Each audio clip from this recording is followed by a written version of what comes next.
Dali tayo. Uy, papakit muna sila doon.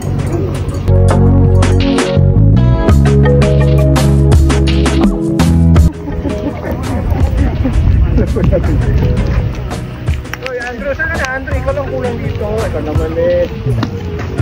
Tatampo ka na agad eh.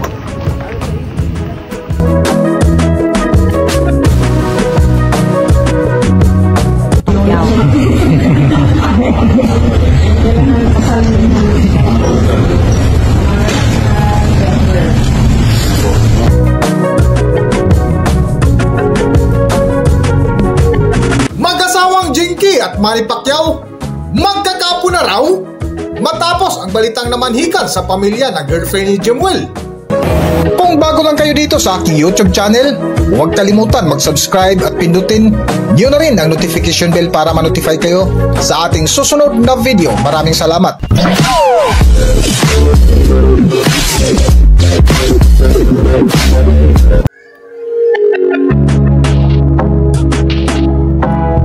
Welcome back to Philippine Celebrity Broadcast. Buhay na buhay ang mga marites matapos ibandera ni Jinky Pacquiao ang pagbisita ng kanyang pamilya sa tahanan ng rumored girlfriend ng kanilang anak na si Jemuel na nasa Los Angeles, California. Nangyari ang pasabog sa family visit pagkatapos ng laban ni Manny kontra sa Texan boxer na si Mario Barrios noong July 2025 sa Las Vegas, Nevada. Pero bago nga naganap ang pakikipagkita ng mag-asawang Pacquiao sa pamilya ng kasintahan ng kanyang anak, ay dumaan muna sila sa isang pinakasikat na golf course sa Nevada na kung makikita mo ay nilapitan muna ni Jinky Pacquiao bago magsimula si Manny sa kanyang golf activities.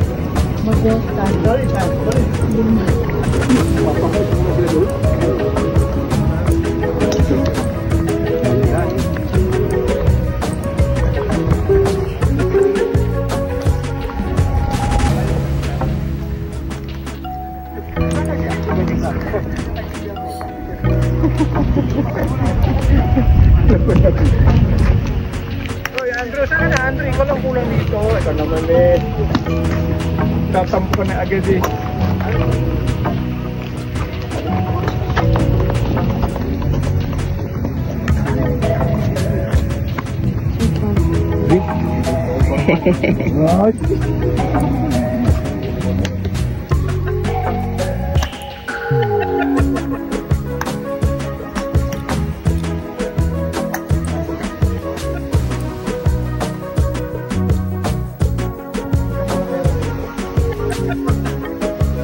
Hi, Shreya.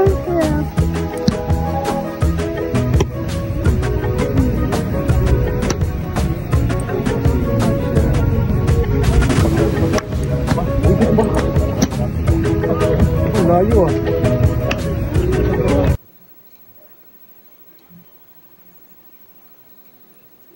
At matapos nga ang warm-up ni Manny Pacquiao sa golf course ay dumiretso na sila sa isang kainan na sa Instagram nga ni Jinky Pacquiao. Makikita ang ilang moments mula sa special family dinner at ang caption nga rito, "Tonight deserves something special, family dinner time, cherishing family moments." Nakalaki pa niyan ang hashtag na love and laughter and God is good. Naduda nga ng ilang chismosa na baka pamamanhika na rin ang pagbisita ng pamilya Pacquiao sa tahanan ng babae. Hanggang ngayon na hindi pa rin napapangalanan ang girlfriend umano ni Jemuel na hindi nga nakaligtas sa matalas na mata ng mga marites matapos mapansin ang suot nitong damit na mini dress at light jacket, kaya duda ng karamihan ay buntis na raw ang kasintahan nito. Kung matatanda nitong mga unang buwan ng taon ay spotted si Jemuel Pacquiao na magka-holding hands sa isang misteryosang babae habang kasama ang kanyang mga magulang na namamasyal, na mas lalo pang tumindi ang haka-haka nang mag-viral ang isang video mula sa Facebook page ni dating Governor Chavit Singson na kung saan kaswal na sinabi ni Jinky Pacquiao sa dating mambabatas na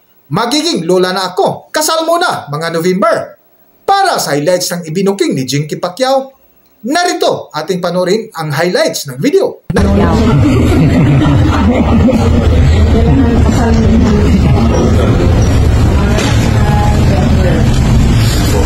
Hanggang dito na lang muna ang ating video at kung nagustuhan nyo, huwag kalimutan mag-subscribe at pindutin nyo na rin ang notification bell para ma-notify kayo sa ating susunod na video. Maraming salamat!